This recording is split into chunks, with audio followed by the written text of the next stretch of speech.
Please give an energetic and warm welcome to the one and only Dr. Vivek Bindra.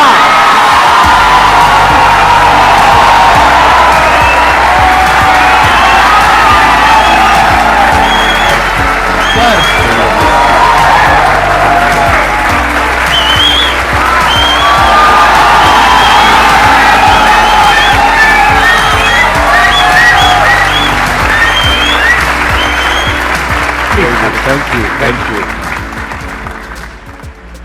Privilege and honor to be with the legend himself, अरे sir, Sandeep Maheshwari.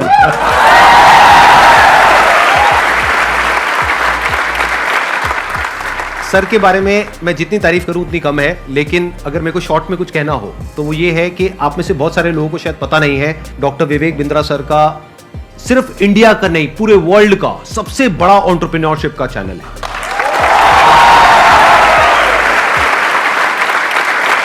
एक बात मैं आपको बताना चाहूंगा इससे पहले कि ऑडियंस आपसे इंटरेक्ट करे। आज से कुछ साल पहले आपने एक स्टेडियम में एक सेमिनार किया था जिसमें आपने मेरे बारे में कुछ कहा था। तभी मेरा मन हुआ था, मैंने कहा एक बार साथ में स्टेज पर आकर के हम कुछ धमाका करेंगे। आज फाइनली वो दिन आ गया है। हमारे कमेंट्स में भरा पड़ा था कि डॉक्टर विवेक बिंद्रा सर कब आएंगे कब आएंगे कब आएंगे। मैंने कहा भाई आएंगे आएंगे। और हमारे कमेंट्स में भी भरा पड़ा था, आप संदीप महेश्वरी जी के इवेंट में कब जाएंगे कब जाएंगे। आपका ये जो लुक है थोड़ा सा डिफरेंट है जो आपकी वीडियोस में होता है ज्यादातर उससे। वो एक्चुअली मेरी मजबूरी है, क्योंकि मेरा साइज पहले डबल एक्सएल था, फिर एक्सएल हुआ, फिर एल हुआ, तो इतनी जल्दी जल्दी सूट्स नहीं बदल रहे थे। ऑफिस में किसी को बोल देता हूँ, स्टाफ को टी शर्ट बाजार से ले आता है, कमीज ले आता है, बता दिया भैया एल साइज कर लिया, वो फट से पहन लेते हैं। और दूसरा ये भी था कि संदीप सर को मैच करना था। आसान है। Bounce back. ऐसे ही बोलते हैं ना सर, ऐसे ही कुछ करते हैं ना। हाँ जी। हाँ ऐसे एक बार करके बताएंगे मेरे को, मैं भी करता हूँ आपके साथ।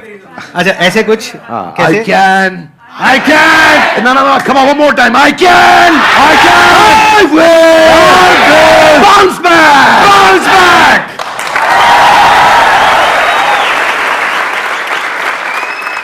एंटरप्रेन्योरशिप की इनको बहुत अच्छी नॉलेज है। तो अगर आज का टॉपिक हम एंटरप्रेन्योरशिप रखें तो कैसा लग रहा है आइडिया? कितने एग्री करते हैं इस टॉपिक से? सर आप क्या कहते हैं? अरे वाह बहुत बढ़िया होगा। मेरे को यही था कि सर एग्री कर जाएं, बस फिर बढ़िया हो जाएगा काम। तो एंटरप्रेन्योरशिप आज का हमारा टॉपिक है। तो जो भी आप क्वेश्चंस पूछने वाले हैं वो एंटरप्रेन्योरशिप से रिलेटेड होंगे, बिजनेस से रिलेटेड होंगे, चाहे आप कोई बिजनेस करने वाले हैं चाहे कर रहे हैं। और उसमें बीच बीच में थोड़ा बहुत मैं भी ऐड कर सकता हूं अपने एक्सपीरियंस के बेस पे। मैं आगे चलने से पहले एक बात कहना चाहता हूं। प्लीज आपके बारे में हो सके तो इसको रिकॉर्डिंग में डालिएगा भी, क्योंकि ये संदीप जी की एक तकलीफ है जिसको मैं समझता हूँ, जिसको सब नहीं समझते। ज्यादातर लोग क्या सोचते हैं कि संदीप सर फ्री सेशन करते हैं, मालूम है आपको? और ये सच्चाई है, और ये इतना मालूम है सबको। कुछ लोग ये भी समझते हैं कि वो यूट्यूब पे ऐड नहीं लगाते, यस और नो? पर एक्चुअली ना ये सच्चाई नहीं है। केवल संदीप जी का अपना बिजनेस भी बहुत हैम्पर होता है। इनकम जो जनरेट हो सकती थी, पोटेंशियल इनकम जो जनरेट हो सकती थी इनके अपने बिजनेस से, वो उसके ऊपर कितना बड़ा इंपैक्ट है कि इनकी इतनी बड़ी मजबूरी हो गई है कि ये अपने बिजनेस की कहीं बात ही नहीं कर पा रहे। आई will respect you for not doing ads, for doing free programs, for helping so many people. But all the more, जब मैं एक entrepreneur की तरह देखता हूँ और आप आज अपने बिजनेस की बात कर ही नहीं पा रहे, जो कि करनी चाहिए आपको, जो कि आप वैल्यूएबल प्रोडक्ट बना रहे हैं, वो आपका बिजनेस है, ये आपका एक सेवा है, सोशली रिस्पॉन्सिबल इनिशिएटिव है। So for that I respect you a lot. Thank you so much sir, thank you so much. मेरे लिए ये है कि मैंने अपने पैशन को, प्रोफेशन को अलग अलग रखा हुआ है अपने माइंड में। मैं इसको इस तरीके से देखता हूं कि मैं सर्विस कर रहा हूं। I am serving the country, I am serving the nation, I am serving all of you. अब बताइए आप में से कौन है जो ये क्वेश्चंस पूछना चाहते हैं एंटरप्रेन्योरशिप से रिलेटेड? 2014 से मैंने जर्नी स्टार्ट किया था और आप दोनों से ही मैंने लीडरशिप और टीम बिल्डिंग सीखा और एंटरप्रेन्योरशिप सीखा। तो मेरा क्वेश्चन ये है सर कि I am running a chess academy. तो बीइंग अ चेस कोच मैंने एज अ फ्रीलांसर स्टार्ट किया था, और आज जो मेरी सबसे बड़ी प्रॉब्लम है, मेरा अकेडमी का जो रेवेन्यू है 1 CR मैंने क्रॉस कर लिया है पर ईयर का। Very good. But thank you sir. But problem ये आ रही है कि मैं उसको 5 CR या 10 CR नहीं ले जा पा रहा हूँ, क्योंकि हर 2 साल में जो मैं टीम बिल्ड करता हूँ, 8-10 लोगों की या 20-25 लोगों की भी टीम मेरी 2019 में थी, वो मुझे छोड़ देते हैं। तो कहाँ गैप आ रहा है वो मैं नहीं समझ पा रहा, और काफ़ी टाइम से मैं ये सवाल पूछना चाह रहा था। वेरी क्विक आंसर, क्रिटिकल को रिपीटेबल में कन्वर्ट करना है, क्योंकि आप जो काम कर रहे हैं उसमें क्रिटिकल स्किल सिखा देते हैं अपनी टीम को और वो रिपीटेबल नहीं हो पाता, फिर वो आपसे अलग हो जाता है। दूसरी चीज, आपको एक काम बहुत जरूरी है यहां पे कि बड़ी मशीन का छोटा हिस्सा वर्सेस छोटी मशीन का बड़ा हिस्सा। आप क्या कर रहे हैं, आप छोटी मशीन का बड़ा हिस्सा उन्हें बना देते हैं तो वो आपसे इंडिपेंडेंट हो जाते हैं। उनको बड़ी मशीन का छोटा हिस्सा बनाइए। इसमें दो बातें हैं, ध्यान रखना, मैं समझाता हूं आपको। जैसे गाड़ी बनती है, गाड़ी बनने में एक आदमी स्टीयरिंग फिट करता है, टायर फिट करता है, बम्पर फिट करता है, गियर फिट करता है, क्लच प्लेट लगाता है, एक दरवाजा लगाता है, एक विंड स्क्रीन लगाता है। वो सब क्या है, बड़ी मशीन के छोटे हिस्से हैं। वो अपने आप गाड़ी नहीं बना सकते, वो पूरी गाड़ी नहीं बना पाएगा, उसको एक हिस्सा आता है। तो एक हिस्से पे काम कराइए उस टीम से। अगर वो बड़ा हो रहा है और वो छोटी मशीन का बड़ा हिस्सा बन रहा है और उसको पूरी गाड़ी बनानी आ गई है अब, तो फिर वो आपके एम्प्लॉय बनने के लिए नहीं है। अब आप उसको पार्टनर बनाइए तो आपको छोड़ के नहीं जाएगा। और आप उसके साथ एक्सपेंशन में रेवेन्यू शेयरिंग करिए, ईसॉप दीजिए, कंपनी में हिस्सेदारी दीजिए, आप उसको बिजनेस के प्रॉफिट्स में हिस्सा दीजिए, रेवेन्यू का हेयर कट दीजिए, बिजनेस स्ट्रक्चर कर लीजिए उसके साथ, तो वो आपके साथ टिका रहेगा। अभी वो क्यों टिका है, क्योंकि उसको लगता है मैं तनख्वाह पे नहीं, मैं तो अपने आप कमा सकता हूं। तो ये दूसरी चीज है। दो बातें हैं, एक पहला, क्रिटिकल को रिपीटेबल आप टेक्नोलॉजी से बनाइए। मैं मुंबई में एक आइसक्रीम वाला है, वो पिछले 150 साल से आइसक्रीम बनाता है, खिलाता है, और वो बड़ा फेमस है। दुनिया भर में लोग उसकी आइसक्रीम लेकर के जाते हैं, उसका मिल्क शेक लेके जाते हैं, वो ड्राई आइस में पैक करके देता है, डब्बे में सील करके देता है। और मैं भी देखा, बड़ा अच्छा लगा मुझे देख करके, लेकिन बड़ा बड़ा लिखा है कि हमारी देश में कोई दूसरी ब्रांच नहीं है। तो मैं सोचता हूं भाई तेरा कितना दुर्भाग्य है कि तू 150 साल में दूसरी ब्रांच नहीं बना पाया, क्योंकि वो क्रिटिकल को रिपीटेबल नहीं कर पा रहा है। तो आप क्रिटिकल को रिपीटेबल करने के लिए टेक्नोलॉजी बिल्ड करिए, तो फिर आप उसको स्केल कर पाएंगे। वो आपका पहला आंसर। और दूसरा, मैन पावर रिटेन कर पाएंगे, क्योंकि आप उन पर डिपेंडेंट नहीं है, वो दूसरा आंसर। तो दोनों चीजें कवर की। धन्यवाद। तो यहाँ पे मैं भी थोड़ा सा अपना पर्सपेक्टिव ऐड ऑन करता हूँ सर, कि अभी जो सर ने बात बोली बिल्कुल परफेक्ट है कि ये दो तरीके हैं जो सर ने बताया। एक मेरे भी पर्सपेक्टिव से अगर आप देखेंगे तो आपको दो चीजों का ध्यान रखना पड़ेगा। एक, या तो कोई ऐसा ब्रांड बना लीजिए अपना कि वहां पे इतना बड़ा एंट्री बैरियर आ जाए कि लोग ये कहें कि हमको चेस नहीं सीखना है, क्योंकि चेस सिखाने वाले तो बहुत लोग हो सकते हैं, वो कहें कि हमको तो इससे चेस सीखना है। जैसे पानी की बोतल का अगर एग्जांपल लिया जाए तो पानी की बोतल्स तो बहुत है, लेकिन जो ब्रांडेड पानी की बोतल है, और वो भी पानी की बोतल के नाम से जो सबसे पहला नाम हमारे माइंड में ब्रांड आता है, वो मुझे बोलने की जरूरत नहीं है, आप लोगों को पता है क्या आता है। पानी के साथ में सिनोनिमस कौन सा ब्रांड है, तो आदमी कहे कि मेरे को तो ये चाहिए, वो नहीं है तो कुछ और चाहिए। तो या तो आप अपना ब्रांड बनाइए, या फिर आप कहते हो कि नहीं मेरे पास में इतना मार्केटिंग बजट नहीं है, या वो वेवलेंथ नहीं है कि मैं अपना खुद का एक ब्रांड बना सकूं जिसकी वजह से एक एंट्री बैरियर क्रिएट हो, तो दूसरा ऑप्शन ये है कि आप एफिलिएट मॉडल पे चले जाइए। सीखो, सिखाओ, उस पर हमारी रेवेन्यू शेयरिंग होगी, वो पहले से एग्रीमेंट कर लो। ये दो तरह के बिजनेस मॉडल्स हैं जो अभी एकदम से मेरे माइंड में आ रहे हैं। इसके अलावा और भी बहुत सारे ऑप्शंस हो सकते हैं। सर, बिजनेस से रिलेटेड मेरा एक क्वेश्चन था। Actually 0 to 5 years old kit बनाई है हम लोगों ने, लर्निंग किट है। एक्चुअली प्रॉब्लम ये आ रही है कि हमारी जो सोसाइटी है वहाँ पे हम लोग वो चीज़ लोगों को समझा रहे हैं, बता रहे हैं, पर वो एक्सेप्ट नहीं कर पा रहे उस चीज़ को। बेसिकली एकेडमिक के जो एजुकेशन की इंडस्ट्री है, इसके अंदर ये बिल्कुल ही अलग है, नया है, और मुझे नहीं लगता कि कोई कॉम्पिटिटर है अभी इंडिया के अंदर इस चीज़ के लिए। तो इस चीज़ पे मेरा ये था कि मैं लोगों को कैसे समझा पाऊँ उस चीज़ को लेके। आपके क्वेश्चन में ना फंडामेंटल आपके थॉट प्रोसेस में 3-4 फ्लॉज हैं, वो समझिए ध्यान से जी। पहला चीज, आपने बोला प्रोडक्ट नया है, अच्छा है, इसका कोई कंपटीशन नहीं है। ये मेरे लिए कोई रेलेवेंस की बात नहीं है। आपके प्रोडक्ट नया है, अच्छा है, कोई कंपटीशन नहीं, इससे फर्क नहीं पड़ता है। फर्क किससे पड़ता है? आपने बोला मैं पेरेंट को बहुत समझाता हूं लेकिन वो एक्सेप्ट नहीं कर रहे। सेल्स का पहला रूल है कि आपको समझाना नहीं है कुछ भी। सेल्स का पहला रूल है कि कैप्चर द इनकन्वीनियंस। इसको ऐसे समझते हैं, जरा हाथ आगे लाइए, बोलिए कैप्चर द इनकन्वीनियंस। थोड़ा ऐसा एक्टिंग करो, इनकन्वीनियंस। जिस दिन आपने इनकन्वीनियंस, देखो पेरेंट परेशान कहां हो रहा है, देखो उसकी सबसे बड़ी तकलीफ क्या है। आपको पता है बच्चा जब नीचे बेड से रोल करते करते गिर जाता है, छोटा बच्चा 9 महीने का, 1 साल का, 1.25 साल का, रोल करते करते गिर जाता है, तो बच्चे को बहुत दर्द होता है, यस नो? राइट। लेकिन बच्चे से ज्यादा दर्द उस समय माँ और बाप को हो रहा होता है। इतना तकलीफ होता है, गिर गया मेरा बच्चा, गिर गया मेरा बच्चा, वो इनकन्वीनियंस है। तो फिर क्या निकल कर गया? बच्चे के बॉडी कवर्स आ गए, उसके हेड सपोर्ट्स आ गए कि वो नीचे गिर भी जाए तो उसको चोट ना लगे। वो क्या इनकन्वीनियंस कैप्चर करे। दूसरा चीज, जब आप ये करोगे, उसका नाइस एनालिसिस करोगे, उनका नीड, इंटरेस्ट, कंसर्न, एक्सपेक्टेशन, तो आपको बेचना नहीं पड़ेगा, वो अपने आप लेगा। ये आपके प्रोडक्ट का एमवीपी होता है कि आपको बेचे बिना लोग कस्टमर के लिए प्रीपे करने को तैयार हो जाएं, या एडवांस देने को तैयार हो जाएं, या कैश पेमेंट देने को तैयार हो जाएं, या प्रोडक्ट बनाते वक्त आपको लेटर ऑफ इंटेंट दे दें, या बोले कि मेरा बड़ा स्ट्रॉन्ग इच्छा है कि मैं लूंगा, कम से कम इतना बोल दें। अगर इतना भी नहीं कर रहे तो इसका मतलब जो आप प्रोडक्ट लेकर के जा रहे हो वो प्रोडक्ट उनके काम का नहीं है. So don't create a product, solve a problem that they have and problem should be unsolved.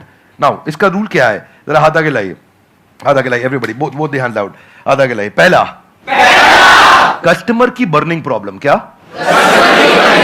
दूसरा, उसे ऐसे सॉल्व करो कि कस्टमर मेरे बिना अपने आप सॉल्व. जब आपने ये किया तो आपको ऑर्गेनिक मोनोपोली मिलेगी, आपको लोग पैसा एडवांस में देंगे और फिर आपका जो स्क्रिप्ट होगा सेल्स का वो उनकी उस अनसॉल्व प्रॉब्लम के अराउंड होगा. देखो, कस्टमर सिग्नल देता है और अच्छा ब्रांड उसका प्रोडक्ट बना देता है. आपको बातचीत के दौरान कस्टमर ने सिग्नल दिए होंगे, मैं इसलिए नहीं दे रहा, मैं इसलिए नहीं दे रहा, मैं इसलिए नहीं दे रहा. वो जर्नी में घुसो और ढूंढो और उसको कैप्चर करो और फिर वहां से आप प्रोडक्ट बनाओगे. इसके सैकड़ों एग्जांपल्स हैं. आप कहते जाएंगे मैं देते जाऊंगा, देते पूरा. आप हमारे लिए क्या, हमारे लिए तो ये रोज का काम है. रोज अब तक मैं सैकड़ों हजारों बिजनेस देख चुका हूं जिनको मैं लॉस मेकिंग से प्रॉफिट मेकिंग बनाया. पर हम फंडामेंटल पहली चीज यही है कि आप ये देखो कि अनसॉल्व प्रॉब्लम, जो कि प्रॉब्लम नहीं होनी चाहिए, बर्निंग प्रॉब्लम होनी चाहिए, समस्या नहीं होनी चाहिए, ज्वलंत समस्या होनी चाहिए, और वहां से आप इंपैक्ट क्रिएट कर सकते हो. तो आपने जो प्रोडक्ट तैयार किया है उसमें ये ढूंढिए और सारी पोजीशनिंग वहीं से होगी आपकी. इसको बोलते हैं reason for customer to switch. क्या बोलते हैं? Reason to customer. कस्टमर क्यों स्विच करके आएगा आपके पास में, उसके पास 5 रीजन क्या है, क्या वो 5 कारण है आपके पास आएगा. उनको आइडेंटिफाई करो तो आपका प्रोडक्ट भी वहीं फोकस्ड होगा और आपकी स्टोरी भी वहीं फोकस्ड होगी. धन्यवाद. अभी आपकी प्रॉब्लम क्या है कि आपने एक प्रोडक्ट बना दिया है, जो प्रोडक्ट आपको सही लगा उसके हिसाब से आपने एक प्रोडक्ट बना दिया है. ऐसा नहीं है आपने लाखों लोगों से जाकर के डिस्कस किया है या फिर बहुत ज्यादा रिसर्च करी है फिर एक प्रोडक्ट बनाया. नहीं, आपको लगा कि इसकी नीड है, लगा.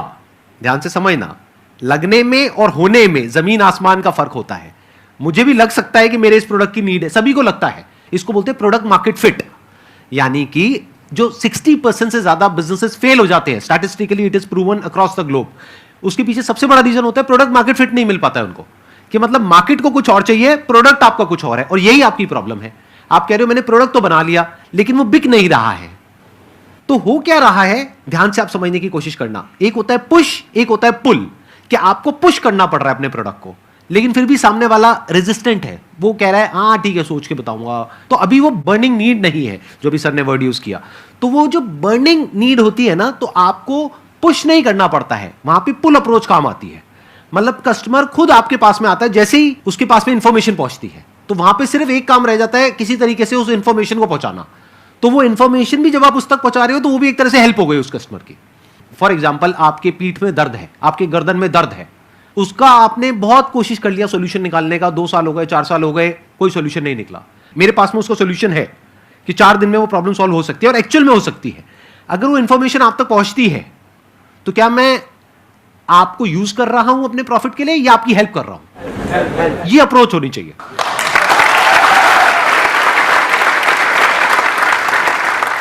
सर, मेरा एक छोटा सा क्वेश्चन है आपसे कि जैसे बिज़नेस में मुझे बहुत इंटरेस्ट है, एंटरप्रेन्योर में बनना चाहती हूँ, लेकिन मेरी लाइफ में एक छोटा सा ट्विस्ट ये है कि अभी जस्ट लास्ट ईयर मेरी मैरिज हुई, अभी बेबी भी है 7 मंथ्स का. बट मेरा जो इंटरेस्ट है उसकी वजह से, और मैं मतलब अपना बेबी और मैरिज समथिंग, मैं उसको मैनेज नहीं कर पा रही हूँ. तो मैं पूछना चाहती हूँ कि एक वुमेन एंटरप्रेन्योर का क्या माइंडसेट होना चाहिए? ये बड़ा इंपॉर्टेंट चीज है कि आप डिसीजन लीजिए और उसमें देखिए कि जो आपको आता है, जो आपको भाता है, जो बाजार चाहता है, जब इनका कॉम्बिनेशन बन जाता है तो इतना पैसा आता है कि संभाला नहीं जाता है. क्या बात है. ये देखिए क्या आपको क्या आता है, स्किल सेट, क्या भाता है, माइंडसेट आपका, मैं क्या मेरे को अच्छा लगता है, ये अच्छा लगता है, और फिर क्या बाजार चाहता है, जो पीछे वाले भाई साहब को हम बता रहे थे कि बाजार क्या चाहता है. जब इन तीनों का कॉम्बिनेशन बन जाता है तो पैसा आता है.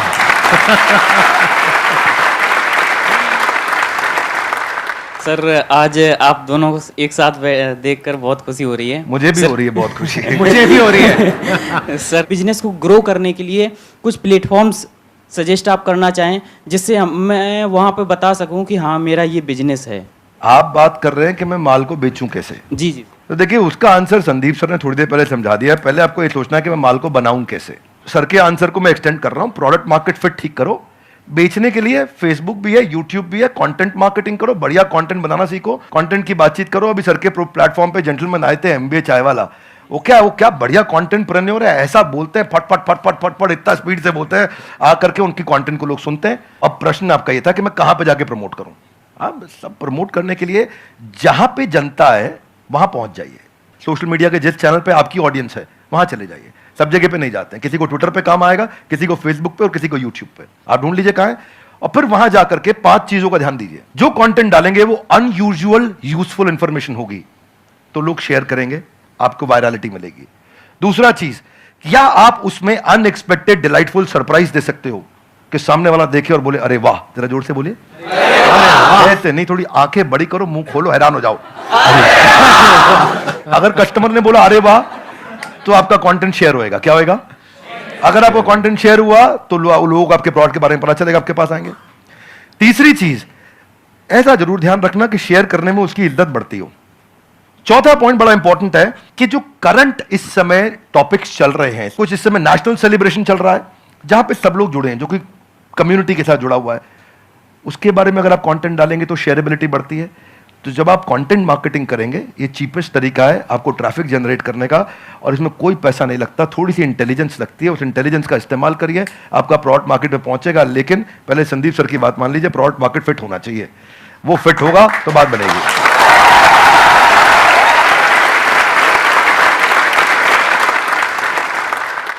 सर पहले तो आप दोनों ही मेरे गुरु हो सर, और थैंक यू सो मच। मतलब मैं आज बहुत ही लकी फील कर रहा हूँ। और मैं आप दोनों से एक ही सवाल है, आप दोनों ने भी एक यूट्यूब से ही जर्नी शुरू करी थी, अगर और भी डॉक्टर विवेक बिंद्रा और संदीप महेश्वरी हमारे देश को चाहिए और वो कैसे बनेंगे, वो मेरा क्वेश्चन है सर। मुझे लगता है इसका आंसर संदीप सर को देना चाहिए। अरे सर दोनों से सर। हाँ, आप कहते हैं तो मैं ही आंसर देता हूँ।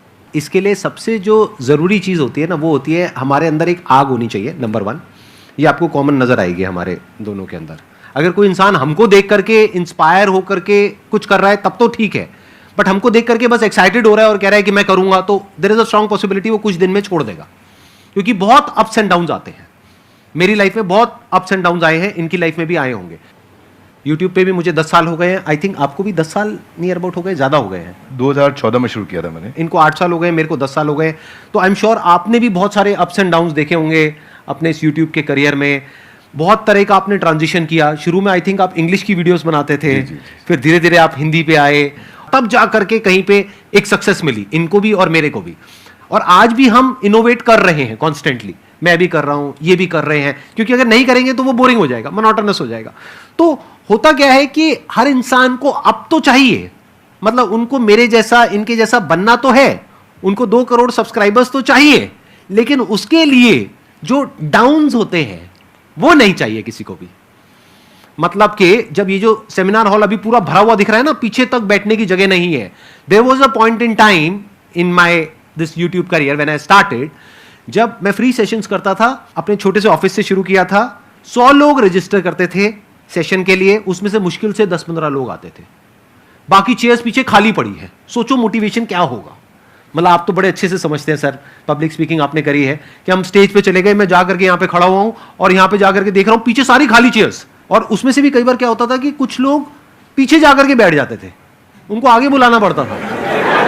मतलब सोचो ना प्रॉब्लम कितनी बड़ी है, क्योंकि अब मैं कुछ भी बोलूंगा तो उनको आगे खाली चेयर्स दिखेंगी। अब अगर वो आगे बैठे हैं तो उनको पीछे नहीं दिख रही खाली चेयर्स, मुझे दिख रही है। तो मुझे उस वक्त भी अपना 100% देना है। यानी कि जब प्रॉब्लम है लाइफ में, जब कुछ भी वैसा नहीं हो रहा है जैसा आप चाहते हो, तब भी अगर आप अपना 100% दे सकते हो तो आप हमारे जैसा या और जो हमारे जैसे लोग हैं उनके जैसे बन सकते हो। लेकिन अगर आपको सिर्फ हमारी सक्सेस तो चाहिए, हमारे फेलियर्स नहीं चाहिए, हमारी जो अपसाइड है वो तो चाहिए, हमारी डाउनसाइड नहीं चाहिए, हमारी स्ट्रगल्स नहीं चाहिए, हमारी प्रॉब्लम्स नहीं चाहिए, हमारा स्ट्रेस नहीं चाहिए, हमारी एंजाइटी नहीं चाहिए। यूट्यूब पे अगर आप जा करके देखोगे, इनके चैनल पे, मेरे चैनल पे बहुत सारे कमेंट्स पॉजिटिव होते हैं, लेकिन कुछ नेगेटिव भी होते हैं। और हमारा माइंड ऐसा है, जो इंसान का दिमाग है ना, वो इतना खतरनाक है कि ध्यान वहीं जाता है जो नेगेटिव होता है। जैसे जो दांत नहीं है, सीधा जीभ वहीं जाती है, बार बार वो चीज दिखती है। और वो कई बार इतने नेगेटिव होते हैं कमेंट जिसकी कोई हद नहीं है, क्योंकि यूट्यूब पे क्या है, किसी का फेस तो दिख नहीं रहा है, कोई भी आकर के कुछ भी बोल के चला जाता है। अब वो तो बोल करके चला गया, अब पता नहीं वो 12 साल का बच्चा है या कोई 60 साल का आदमी है, पता ही नहीं कौन है, फेसलेस है, नेमलेस है, नाम भी नकली है, कुछ भी बोल करके चला गया, आपके दिमाग में वो चीज बैठ जाती है। तो ये चीज थोड़ा सा ध्यान रखना पड़ेगा कि आपको शुरू में एकदम से सक्सेस नहीं मिलेगी, एकदम से एप्रिसिएशन नहीं मिलेगा, बहुत टाइम बाद जाकर के आपको एप्रिसिएशन मिलेगा। शुरू में बहुत नेगेटिविटी मिलेगी। जब मैंने शुरू किया था तो लोग बहुत उल्टा सीधा बोलते थे, आई एम श्योर आपको भी बहुत बोला होगा शुरू में। फिर एक स्टेज के बाद में जाकर के लोग एक्चुअल में सुनना शुरू करते हैं, तब तक तो लोग कुछ ना कुछ बोलते ही रहते हैं। इसमें आपके साथ एक बात शेयर करता हूँ। भगवद गीता में एक अर्जुन का एक श्लोक आता है, राज सुख लोभे ना, कि मैं इसके लिए युद्ध नहीं करूंगा। कोई भी काम शुरू करने से पहले अपना वाई डिफाइन करो, मैं कर क्यों रहा हूं, व्हाट नहीं, क्या कर रहा हूं नहीं। अभी क्या मैं इनके कारण कर रहा हूं, ये ऐसे हैं संदीप सर, मेरे को संदीप सर बनना है, क्यों बनना है, पर्पज आ गया ना, इधर आग लगेगी।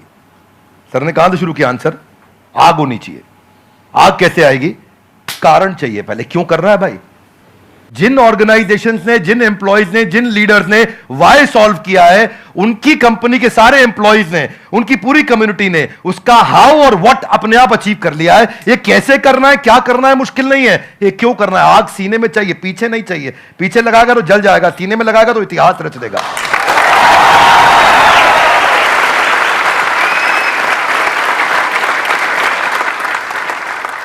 Only substantiating to what he said कि आग होनी चाहिए, वो कारण चाहिए।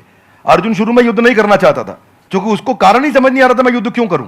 उसको लगा कि यार मैं राजसुख के चक्कर में करने लग रहा हूं तो, और वो ईमानदार आदमी था, पहले ईमानदारी बाद में दुकानदारी। तो वो उसने कहा कि भाई ये तो मैं करूंगा ही नहीं, ये तो गड़बड़ हो गया। फिर कृष्ण ने बाद में चर्चा करी, राजसुख लोभेना नहीं है, there are principles why we are doing it and what we are doing. तो कृष्ण ने भगवद गीता में पूरा व्हाई क्लियर किया, पर्पस क्लियर किया। जिस दिन कारण समझ में आ गया ना, उसके बाद वो आग लगाएगा, फिर भागेगा। पर उसके बाद सर्कमस्टेंशियल नहीं होगा, सब्सटेंशियल होगा। सर्कमस्टेंशियल कौन है, जब अच्छा कमेंट आया अरे अरे मजा आया, जब बुरा कमेंट आया अरे ये क्या हो गया, ये सर्कमस्टेंशियल है। सब्सटेंशियल है, आजू बाजू कुछ भी हो, परिस्थिति कुछ भी हो, मनस्थिति नहीं बदलेगी अपनी, अपन वैसे के वैसे रहेंगे, वही स्पीड रहेगी, वही बना रहेगा, वो चलता रहेगा। क्यों चल रहा है वो आप समझना है आपको, सेल्फ स्टार्ट बनना है कि पुश स्टार्ट बनना है। सेल्फ स्टार्ट बनना है। सेल्फ स्टार्ट कैसे बनेंगे, ऐसे ही बनेगा जब आदमी अंदर उसके सेल्फ में जो जहां से आंसर शुरू किया वो फायर है। वो फायर बड़ा इंपॉर्टेंट है। इसीलिए यूट्यूबर क्यों बनना है, ये बता पहले, क्यों बनना है। बहुत बार पूछना पड़ेगा अपने, मैं क्यों कर रहा हूं, मैं क्यों कर रहा हूं, मेरा पर्पस क्या है, क्यों बनना है, वो कर दो तो फिर अब आगे इसके बाद। एक्सीलेंट पॉइंट, बहुत बढ़िया जी। Thank you so much for coming. Thank you so much for taking out time. It means a lot to me and to everybody here. जो लोग वीडियो में देख रहे हैं उनको तो I'm sure मजा ही आ जाएगा. And I'm very happy. I'm sure you are also very happy. Thank you so much, sir. Thank you sir. I'm happy too. Thank you very much. बहुत बहुत धन्यवाद. Thank you so much.